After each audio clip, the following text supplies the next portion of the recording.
사도들이 복음을 전하다가 그 당시 유대인의 종교 지도자들에 의해서 옥에 갇히게 됩니다. 그때 이들은 베드로와 요한을 위협하면서 더 이상 예수의 이름으로 복음을 전하지 말라고 경고하고 또 위협하고 협박을 합니다. 그럼에도 불구하고 베드로와 요한은 사람의 말을 듣는 것과 하나님의 말씀을 듣는 것 중에 무엇이 옳은가 판단하여 보라고 말하면서 복음 전하는 일을 멈추지 않습니다. 유대교의 종교 지도자들은 그럼에도 불구하고 베드로와 요한에 대해서 더 이상 뭐라고 어떻게 할 수가 없는 상황에 이르게 되는데, 그 이유는 베드로와 요한이 말한 것 중에 사실이 아닌 것이 없었고 또 그들을 통해서 나타난 역사가 이미 많은 사람들 가운데 증거가 되어 있었습니다. 그걸 본 거죠. 그래서 사도행전 4장 21절 22절 보면 관리들이 백성들 때문에 그들을 어떻게 처벌할지 방법을 찾지 못하고 다시 위협하여 놓아주었으니 이는 모든 사람이 그 된 일을 보고 하나님께 영광을 돌립니다. 이 표적으로 병 나은 사람은 40여 세나 되었더라. 많은 사람들이 증거를 하고 있기 때문에 베드로와 요한의 말을 아니라고 부정하기가 어려운 상황이었던 겁니다. 그러므로 베드로와 요한을 결국에는 이튿날 다시 놓아주게 되는 거죠. 그런데 이 과정에서 당시 종교 지도자들이었던 유대인의 관리들 혹은 제사장 혹은 서기관들의 그 속마음, 그 진짜 그들이 무엇을 두려워하고 있는지를 보게 됩니다. 관리들이 백성들 때문에 베드로와 요한을 놓아주었다라고 말하고 있거든요. 그러니까 유대인의 그 종교 지도자들은 지금 사실상은 사람을 두려워하고 있었던 겁니다. 그럼 사람을 두려워한다는 것은 결국에는 그것에 매여 있다, 이런 의미이기도 합니다. 그럼 사람은 두려워해야 할 대상이 아닙니다. 오직 두려워할 대상이 있다면 그것은 하나님 한 분입니다. 그러나 하나님은 두려워하지 아니하고 사람을 두려워하는 것, 그것이 결국에는 그 두려워하는 것에 종이 되는 삶을 살게 되는데, 실제로 그 당시에 유대교 종교 지도자들이 권력을 가지고 있었고 그래서 그 힘으로 자신이 무엇이든지 다 할 수 있는 것 같았지만 실상은 반대의 모습이었던 거죠. 마음으로는 그렇게 하고 싶은데 실제로는 그렇게 하지 못하는 상황이었던 겁니다. 그래서 결국에는 베드로하고 요한이 풀려납니다. 사람들이 베드로와 요한으로부터 그 잡혔을 때 그들이 한 이야기들을 듣게 되는데, 특별히 베드로와 요한을 보고 사람들이 놀랍니다. 그 이유 중에 하나가, 첫째는 담대하게 복음을 전하는 것, 이 담대함에 대해서 놀라고, 그들이 말하는 것을 들어보니까 본래는 학문이 없는, 배우지 못한 사람, 오늘 성경에는 학문이 없는 범인이라고 이렇게 이야기를 하고 있거든요. 보통 사람입니다. 특별히 베드로 같은 경우는 갈릴리에서 평생 어부로 고기를 잡았던 사람인데, 그들이 전하는 이야기를 들어보니까 보통이 아닌 거예요. 범인인 줄, 보통 사람인 줄 알았는데 보통이 아닌 거죠. 그런 누군가가 자신이 하고 있는 말을 담대하게 다른 사람들 앞에 전하는 건 쉽지 않습니다. 여러분, 어떤 때는 일상적인 우리의 이야기를 하는 거는 쉬운데 많은 사람들 모인 앞에서 자기의 이야기를 하는 것도 어렵잖아요. 이게 떨리는 마음이기 때문에. 게다가 지금 베드로와 요한이 당한 상황은 복음을 전할 때 잘못하면 죽을 수도 있는 협박을 받는 그런 위협적인 상황인데도 사람들 앞에서 그 복음을 전하는데 담대하게 전하는 모습을 보고 사람들이 놀라는 거죠. 그럼 베드로와 요한이 범인이었고 보통 사람이었고, 이렇게 사람들 앞에서 두려워하지 않냐고 담대하게 복음을 전할 수 있었던 이유가 어디에 있든, 그 힘이 어디에서 오는 걸까요? 그리고 그 힘은 오직 하나님이 약속하시고 이미 주신 성령에 있는 겁니다. 성령 충만함이 있는 거죠. 특별히 베드로와 요한이 복음을 전할 때에는 성령의 말하게 하심을 따라 지금 선포하고 있기 때문입니다. 그리고 성령은 지혜의 영입니다. 그리고 하나님의 말씀을 전할 때 그들이 갖고 있는 혹은 우리가 갖고 있는 학문과 지식이 부족하다 할지라도 성령의 능력으로 담대하게 복음을 전할 수 있는 겁니다. 왜냐하면 하나님이 성령을 통해서 역사하시기 때문에 그렇습니다. 그래서 복음을 전하는 일 앞서 필요한 성령으로 이미 마가의 다락방에 있을 때 주셨던 거죠. 예수님은 이미 사도행전 1장 8절에 이렇게 말씀하고 있습니다. 오직 성령이 너에게 임하시면 너희가 권능을 받고 예루살렘과 온 유대와 사마리아와 땅끝까지 이르러 내 증인이 되리라 하시니라. 그러니까 성령의 역사가 있기에 지금 베드로와 요한이 담대하게 세상의 지식이나 배운 것이 없지만 사람들이 위협하고 두렵게 하는 그 상황이지만 복음을 전할 수 있었던 겁니다. 이제 베드로와 요한이 자신이 이제 잡혀 있다가 놓이게 됐을 때 자신의 동료들, 믿음의 형제들인 거죠. 찾아가서 있었던 일을 다 이제 전합니다. 먼저는 자신들이 위협을 받은 것, 협박을 받은 것, 또 그곳에서 당한 일들에 대해서 상세하게 이야기를 하게 되는 거죠. 그때 동료들이, 다른 성도들이 베드로와 요한으로부터 지금 되어진 일들을 들었을 때 두 가지 일을 하게 되는데, 첫 번째 일은 하나님께 감사하는 겁니다. 왜 감사할까요? 그 이유는 그 고난 가운데서도 베드로와 요한이 지금 안전하게 다시 돌아온 것, 그것이 첫 번째 감사이고, 두 번째 한 일은 뭐냐면 마음을 같이해서 하나님 앞에 기도하는 일이었습니다. 이 일 때문에 이제 기도하게 되는 거죠. 왜냐하면 복음을 전하는 일에 지금 어려움, 특별히 오늘 말씀에 보면 대적하는 일을 봤기 때문에 그렇습니다. 4장 26절 보면 세상의 군왕들이 나서며 관리들이 함께 모여 주와 그의 그리스도를 대적하도다. 다윗의 시편 고백을 통해서 이렇게 이야기를 하는 겁니다. 그러니까 복음을 전하는 것이 이제 정말 앞으로는 쉬운 일이 아니겠구나 하는 것을 이제 알게 된 겁니다. 그리고 이 일을 사람의 힘이나 지금 마가의 다락방에 모였던 성도들, 그들의 능력으로 어떻게 헤쳐나갈 수 있는, 우리가 어떻게 한번 잘 해봅시다. 그래서 잘 헤쳐나갑시다. 그럴 수 있는 상황이 아닌 겁니다. 그러니까 더욱더 이제 기도할 수밖에 없는 거죠.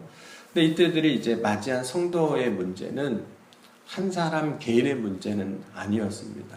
베드로 혹은 요한의 문제로 국한되는 것이 아니었고, 마가의 다락방에 모여있던 120명의 성도들, 그들에게로만 해당하는 일, 그런 것이 아니었습니다. 예수 그리스도를 믿는 모든 사람들에게 다 해당하는 일인 거죠. 다만 다른 그리스도인들은 아직 베드로와 요한이 경험한 일을 아직은 겪지는 않았습니다. 그렇게 위협을 직접적으로 당하고 옥에 갇히는 일은 아직은 없었어요. 지금 베드로와 요한만 지금 그렇게 당한 상황이죠. 그러면 베드로와 요한이 당한 이야기를 지금 성도들이 다 듣고 하나님 앞에 함께 기도합니다.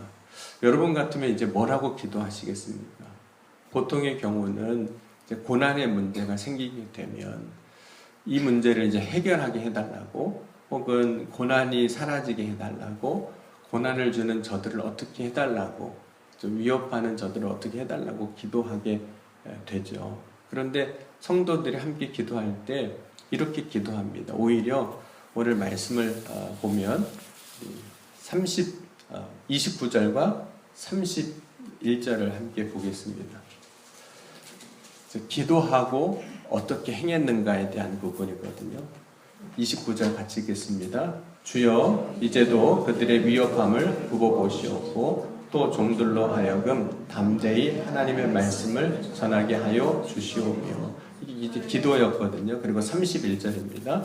빌기를 다음에 모인 곳이 진동하더니 우리가 다 성령에 충만하여 담대히 하나님의 말씀을 전하니라.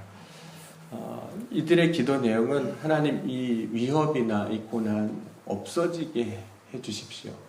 그 기도가 아닙니다. 우리가 이 고난과 혹은 위협 가운데서도 담대하게 복음을 전하게 해주십시오. 두려워하지 않는 마음으로 우리가 설 수 있도록 힘을 달라고 기도하는 겁니다. 그리고 나서 정말로 나가서 담대히 복음을 전하게 되는 거죠. 그리고 하나님은 기도할 때 이 성도들이 담대하게 복음을 전할 수 있도록 성령을 다시 부어주십니다. 그래서 성령을 통해서 힘을 얻고 복음을 전하게 돼요. 그래서 31절 보면 기도하기를 빌기를 다음에 모인 것이 진동하더니 무리가 다 성령이 충만하여 담대히 하나님의 말씀을 전하니라. 그런 성도들의 기도가 응답이 된 거죠. 담대히 전할 수 있게 하나님 해주십시오. 문제의 그 원인이 해결되게 해달라고, 그들이 없어지게 해달라고 한 게 아니라 우리가 더 담대하게 해달라고. 그런데 기도하고 나니까 성령을 하나님이 주셔서 담대히 하나님 말씀을 전하게 하셨습니다. 그러니까 성도들이 성령의 충만함을 받았을 때 복음을 전하는 일에 하나님께서 두려움을 이기게 하셨습니다. 두려움을 이기게 하셨어요. 여러분, 우리가 믿음으로 살아갈 때 맞이하는 여러 가지 두려움이 있습니다. 그 중에 하나가 지금 성도들이 겪을 수 있었던 두려움이거든요. 죽음에 대한 두려움, 복음을 전하다가 우리가 고난을 당할 수 있구나, 죽을 수 있구나, 이런 두려움이 있습니다. 그런데 그걸 이기게 하시고 복음을 전하게 하셨는데, 성도들이 또 한 번 성령의 충만함을 받았을 때 이기게 하신 것이 있습니다. 그 내용이 이제 32절에서 37절인데, 물론 여기서 31절까지는 그래 두려움을 이겼는데 32절부터는 무슨 두려움을 이겼나 이런 생각을 할 수 있는데, 이 안에도 우리가 갖고 있는 두려움에 대한 문제가 같이 내포되어 있고 같이 있거든요. 우리가 세상을 살면서 가지게 되는, 믿음으로 살면서 가지게 되는 두려움 중에 하나가 뭐냐면 물질에 대한 두려움입니다. 그런 사람들이 이제 살면서 염려하고 걱정하는 것 중에 하나가 무엇을 먹을까에 대한 염려이거든요. 그것이 실제적인 문제잖아요. 우리가 살아감에 있어서 무엇을 먹을까, 무엇을 마실까. 왜냐하면 이것이 육신을 갖고 있는 우리의 생존에 관한 문제이기 때문에 그렇습니다. 이 생존의 문제가 해결되지 않으면 죽는 거거든요. 그러니까 그 생존의 문제인 먹는 것에 대한 걱정이 있는 거죠. 그런데 성령으로 충만하니까 성도들이 마음과 뜻이 하나가 되어서 자기의 물건을 사도들 앞에 가져오기 시작을 합니다. 그리고 자신의 것을 가져왔다라는 게 어떤 걸까요? 지금 여기에 모인 성도들은 세상적으로 물질이 아주 넉넉하고 풍요로워서 내 것을 주고도, 남에게 주고도 먹고 살게 많은 그런 사람들이 아닙니다. 물론 그런 사람들도 있었겠지만 대부분은 그런 상황이 아니에요. 그러니까 자신의 것을 가지고 옵니다. 그리고 자신의 것을 가지고 와서 자기의 것이라고 주장하는 사람이 하나도 없는 거예요. 그리고 사실 살다 보면 이건 내 거야, 주장해야 살잖아요. 그게 없으면 못 사는 거잖아요. 내 거라는 게 분명해야 이제 살아가는데 자기 것이라고 주장하는 사람이 하나도 없다는 거예요. 그러면서 그것을 사도들 앞에 다 내놓았다는 거죠. 그래서 성령이 두려움을 이기게 하는 힘인데, 이 두려움을 이기고 나니까, 물질에 대한 두려움을 이기고 나니까 그 다음에 열매가 맺히는데, 그러니까 전도에 대한 두려움을 이기고 복음을 전하니까 전도의 열매가 맺히는 것처럼 이 물질에 대한 두려움을 이기고 나니까 어떤 열매가 맺히냐면 사랑입니다. 사랑의 열매가 맺히는 거예요. 두려움을 이기고 먼저 자신의 것을 가지고 온 사람이 있었는데 그 사람이 이제 오늘 나오는 이제 바나바입니다. 그런 두려움을 이기는 것이 믿음입니다. 그리고 우리가 살면서 경험하는 두려움이 있거든요. 근데 그것을 이기는 게 믿음이에요. 그러면 하나님은 성령을 통해서 교회를 믿음으로 이끌어가고 계신 겁니다. 오늘도 우리를 성령을 통해서 우리를 믿음으로 이끌어 가여 주실 줄 믿습니다. 우리가 두려워하는 것에 대해서 성령으로 충만하게 하시고 더 이상 두려워하지 않게 하시고.